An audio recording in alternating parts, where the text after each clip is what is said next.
এখন থেকে আপনিও কিন্তু আপনার হাতে থাকা মোবাইলটিতে ডিসপ্লে ফিঙ্গারপ্রিন্ট বসাতে পারবেন। ধরুন আপনার মোবাইলটি কম দামি অথবা কম টাকার মোবাইল, সেক্ষেত্রে কিন্তু আপনি এখন থেকে মোবাইলে ফিঙ্গারপ্রিন্ট ডিসপ্লে বসাতে পারবেন। কিভাবে আপনি মোবাইলটিতে ফিঙ্গারপ্রিন্ট অ্যাড করবেন তার সম্পূর্ণ প্রসেসটি কিন্তু আজকে আপনাকে স্টেপ বাই স্টেপ দেখাবো।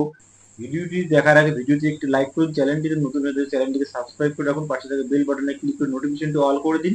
তাহলে চলে যাবে সরাসরি মোবাইল স্ক্রিনে।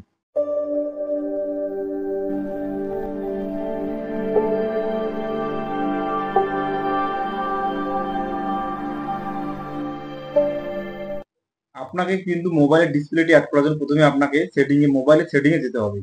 অবশ্যই মোবাইলের সেটিংয়ে যাওয়ার পর উপরে আপনাকে সার্চ বক্সে সার্চ দিতে হবে থিম লিখে। অবশ্যই কিন্তু আপনি থিম লিখে আপনার মোবাইলটি সার্চ দিবেন। থিম লিখে সার্চ দিলেই কিন্তু পরবর্তী আপনার সামনে এরকম একটি ইন্টারফেস চলে আসবে। এখানে কিন্তু থিম অপশনটি এখানে আপনাকে ক্লিক করতে হবে। থিম অপশনটি ক্লিক করার পর উপরে আপনাকে সার্চ দিতে হবে। উপরে আপনাকে সার্চ দিতে হবে ফিঙ্গার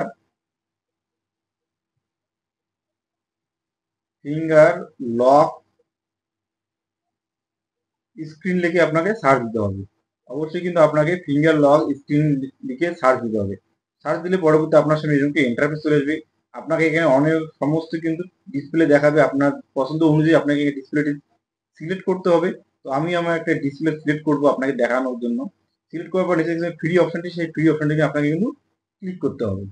ফ্রি অপশনটিতে ক্লিক করলে অটোমেটিক কিন্তু আপনার এই জায়গায় ডাউনলোড হয়ে যাবে। অবশ্যই কিন্তু আপনাকে এখানে ডাউনলোড করতে হবে। তো আমার ডাউনলোড প্রসেসিং হতেছে।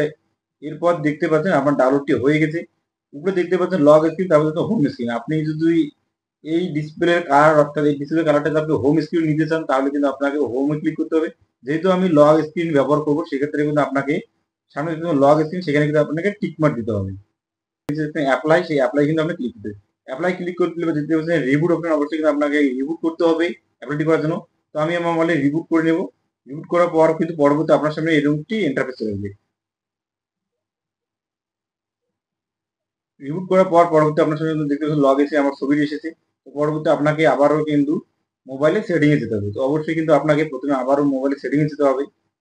মোবাইলের সেটিংয়ে যাওয়ার পর পাসওয়ার্ড অ্যান্ড সিকিউরিটি সেখানে যেতে হবে। যেখান থেকে আপনি লকটি চেঞ্জ করেন অর্থাৎ সেখানে কিন্তু আপনাকে যেতে হবে। সেখানে যাওয়ার পর দেখতে পাচ্ছেন ফেস লক। এই ফেস লকটা মেন ইম্পর্টেন্ট। আপনাকে এই ফেস লকটি না অফ আছে সেখানে কিন্তু আপনাকে অন করে দিতে হবে। অবশ্যই কিন্তু আপনাকে ফেস লকটি অন করে দিতে হবে। ফেস লকটি অন করলে কিন্তু প্রসেসিং স্টার্ট হয়ে যাবে। আমি আমার ফেস লকটি এখানে দিয়ে দেবো। নিচে স্টার্ট, স্টার্টে ক্লিক করলে কিন্তু আপনার একটু অপেক্ষা করতে হবে। অপেক্ষা করলে কিন্তু নেক্সট বাটন, সেই নেক্সট বাটনে ক্লিক করলে আপনাকে ফেস লকটি হয়ে যাবে। তো আমি আমার ফেস লকটি দিয়ে নিচে ডান অপশনে সে ডানে ক্লিক করতে হবে।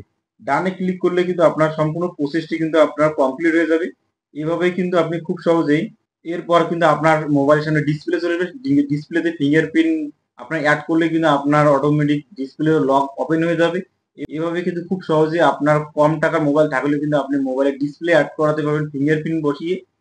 ভিডিওটিতে ভালো লেগে থাকলে ভিডিওটি একটি লাইক করুন, চ্যানেল নতুন হলে চ্যানেলটিকে সাবস্ক্রাইব করে রাখুন, পাশে থেকে বেল বাটনে ক্লিক করে নোটিফিকেশনটি অল করে।